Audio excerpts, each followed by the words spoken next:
make wimpy look skimpy. Well, you see, I'm fat and you're ugly, but I can diet.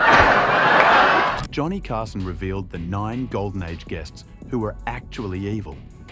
For 30 years, Johnny Carson brought America's biggest stars into living rooms across the country. But when the cameras stopped rolling, his smile often disappeared.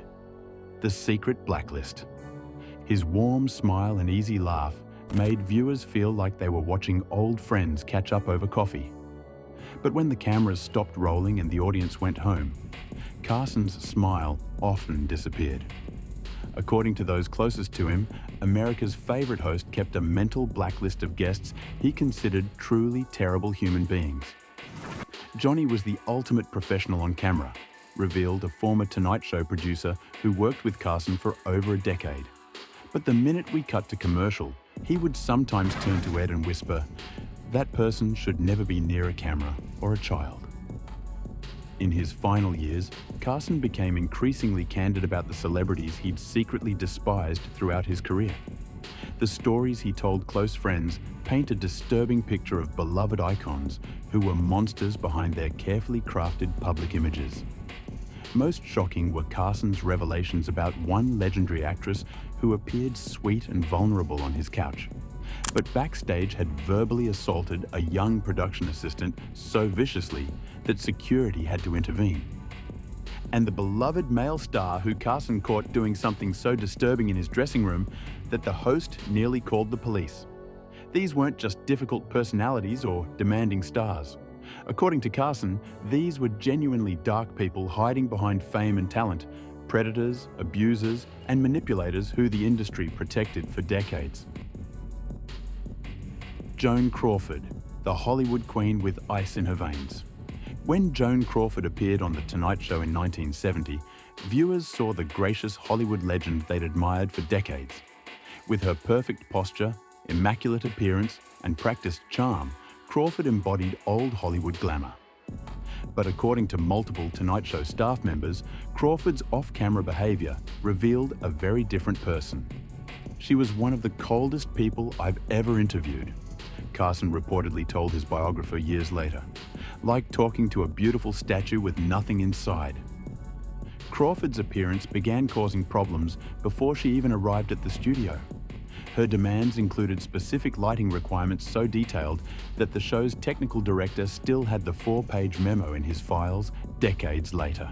Everything had to be precise, recalled a former producer.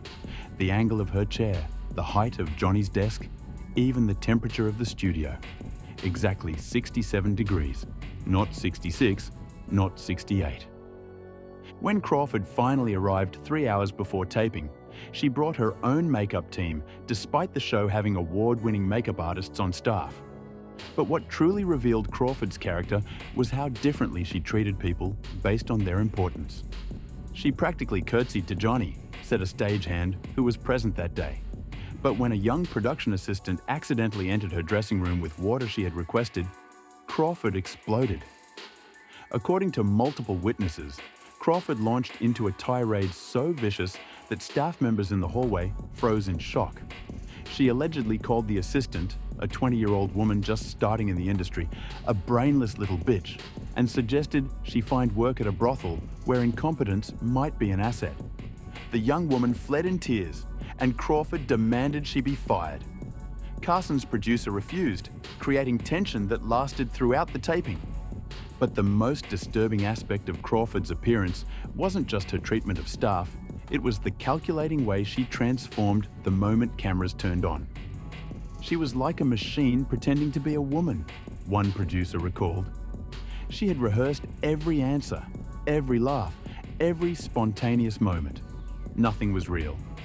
During commercial breaks, Crawford would immediately drop her smile and sit in stone-faced silence, not speaking to anyone, then instantly reanimate when the red light came back on.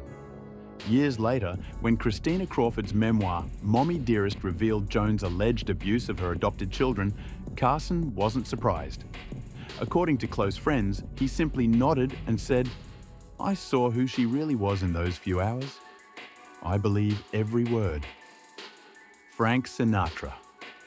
the charming bully Carson couldn't stand. On screen, Frank Sinatra and Johnny Carson appeared to share a cordial, even friendly relationship. The legendary singer would joke, tell stories, and occasionally perform, while Carson played the respectful host. Behind the scenes, however, Carson reportedly harbored a deep dislike for Sinatra, not for his talent, which Carson respected, but for how Old Blue Eyes treated people when he thought no one important was watching. If he didn't sing, he'd be a mob enforcer, Carson once told a friend, according to multiple biographies. And sometimes, I think he was both. Sinatra's appearances on The Tonight Show were notorious among crew members for the tension they created. According to longtime staff, Sinatra would arrive with an entourage of up to 8 men who were described as not show business types, more like guys you wouldn't want to meet in an alley. These men would spread through the studio, watching staff and creating an atmosphere one cameraman described as like being under surveillance. But what truly disturbed Carson was witnessing how Sinatra treated people he deemed beneath him. During one appearance in the early 1970s, a floor manager made the mistake of giving Sinatra the standard 3 minutes warning before his segment. According to several witnesses, Sinatra grabbed the man by his tie and pulled him close, saying, "Nobody tells me when I've got 3 minutes. I'll go on when I'm ready." The floor manager, a Korean War veteran in his 50s, was visibly shaken afterward. When Carson saw this interaction from his office monitor, he nearly cancelled the segment. Only the producer's reminder of the ratings Sinatra would bring convinced him to continue. The most revealing moment came during a commercial break when Sinatra made a disparaging comment about a female staff member's appearance loud enough for those nearby to hear. Carson, breaking his usual professional detachment, coldly responded, "We don't talk about my staff that way here." The tension was palpable, with Sinatra visibly surprised that anyone, even Johnny Carson, would challenge him. When the cameras returned, both men maintained their professional facades, but crew members noticed Carson's questions became notably shorter and less engaged.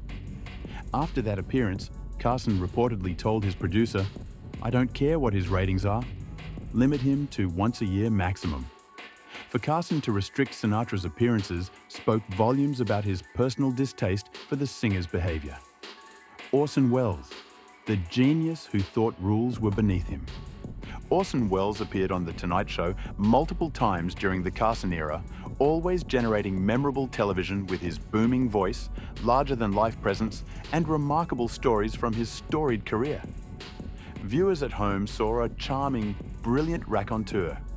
Carson and his staff saw something else, a man whose ego had grown so enormous that he believed normal rules of television simply didn't apply to him. "Never again," Carson reportedly said after one particularly difficult Welles appearance. "That guy thinks he's still running Rome." The problems typically began before Welles even arrived at the studio. According to Tonight Show writers, Welles routinely dismissed any prepared questions or topics Carson's team had developed. "He told us our questions were pedestrian and obvious," one former writer recalled. "He literally crossed them all out and handed back an empty page." This put Carson in the uncomfortable position of having to interview one of cinema's most significant figures with no preparation or framework. A particular challenge given Welles's tendency to launch into lengthy, meandering stories that could consume entire segments. Carson prided himself on preparation and structure, and Welles's dismissive attitude undermined everything the host valued about professional broadcasting. The pattern of predators. What united these guests on Carson's secret blacklist wasn't just difficult behavior or demanding personalities. According to those closest to the host, it was something darker, a pattern of abuse, manipulation, and cruelty that revealed truly malicious character beneath the celebrity veneer. Carson, who came from a generation that believed in keeping private matters private, rarely spoke publicly about his dislikes. But in his final years, he became more willing to share these stories with trusted friends and colleagues. He felt the industry had protected too many monsters for too long, and that silence had enabled abuse to continue unchecked. The remaining guests on Carson's list, names that even decades later remain controversial to reveal, represented various forms of Hollywood evil. Some were alleged predators whose behaviour toward young people on the show disturbed Carson deeply. Others were stars whose treatment of staff crossed from demanding into sadistic. A few were celebrities whose public personas were so at odds with their private behaviour that Carson found their deception itself offensive. Carson's professional dilemma. What made these situations particularly difficult for Carson was his role as a host. Unlike a journalist who could refuse to interview someone, Carson depended on a constant stream of celebrity guests to fill his show 5 nights a week. He couldn't simply ban everyone he personally disliked without destroying the format that made The Tonight Show successful. This created an ongoing moral compromise that ate at Carson throughout his career. He found himself shaking hands with, laughing alongside, and making small talk with people he privately considered despicable. The professional mask he wore so effectively on camera came at a personal cost that few viewers understood. Former producers described Carson developing strategies to minimize interaction with guests he disliked. He would arrive later, leave earlier, and keep commercial break conversations to absolute minimums. With certain guests, he would literally turn his chair away the moment cameras cut, creating a physical barrier between himself and the person he was forced to professionally engage with. The legacy of Carson's silence and selective revelation. Today, Carson's careful revelations to trusted confidants provide a window into old Hollywood's dark underbelly. His stories corroborate patterns of abuse that later became public knowledge. His character judgments, made decades before certain scandals broke, proved remarkably prescient. For 30 years, Johnny Carson welcomed America's biggest stars while privately cataloguing which ones were truly evil. His smile never faltered on camera, but the blacklist in his mind grew longer. These weren't just difficult personalities. They were people whose treatment of others revealed something genuinely dark about their character. And while Carson maintained his professional facade until the end, those closest to him knew the truth. Behind many of Hollywood's most beloved faces were some truly terrible human beings. Now, before you leave, just don't forget to give this video a like, smash that subscribe button, and also ring that notification bell while you're down there.